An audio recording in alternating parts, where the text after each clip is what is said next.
Okay, one final question I'm going to respond to from the car today, multitasking, is a question about target selection and target sequencing.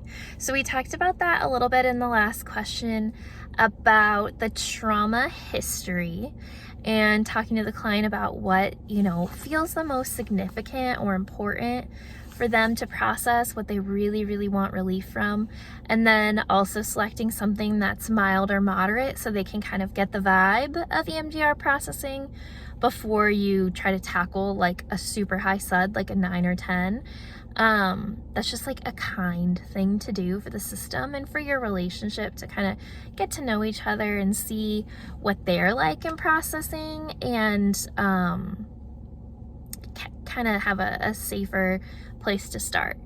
The other thing that you can do, so some clients come in and they have really specific memories, like I want to process when my grandmother died, or I want to process when I was in a car accident, like something very concrete and it's in one point in time.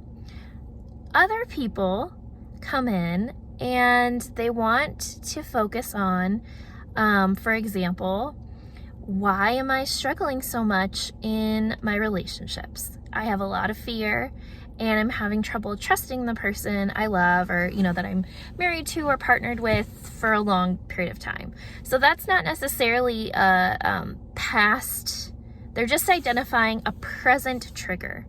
And so what I like to do with those people is talk about the three-pronged approach. So we could certainly target those feelings of fear and anxiety or maybe shame that come up when they think about this relationship. They could go back in time to a moment where they felt it really, really strong. So you could do a float back, or some people just know, like, ooh, when I got this text, or when I, whatever it is. There's usually like a specific moment that carries a lot of that emotion or is like the worst part of it for them back in the past. And then the third prong, you can look at the future. So is there something that is upcoming or something that just they're worried about in the future about their relationship or trust, or something that might happen that would like be really hurtful? So kind of that's a way to organize with clients when it's a general kind of like theme or a present trigger, to look back at, okay, what's the past, what's happening in the present, and then is there anything you're concerned about like that feels that electricity, intensity in the future. Another way that you can organize, and some clients really love this framework, I just put it on the whiteboard and then we sort of pick what targets we want for each one. So again, if you're talking about a theme, I see this one a lot, relationships. I'm really, really struggling in my relationship with trust. Then I may walk them through the strategy of looking at the first, the worst, and the most recent.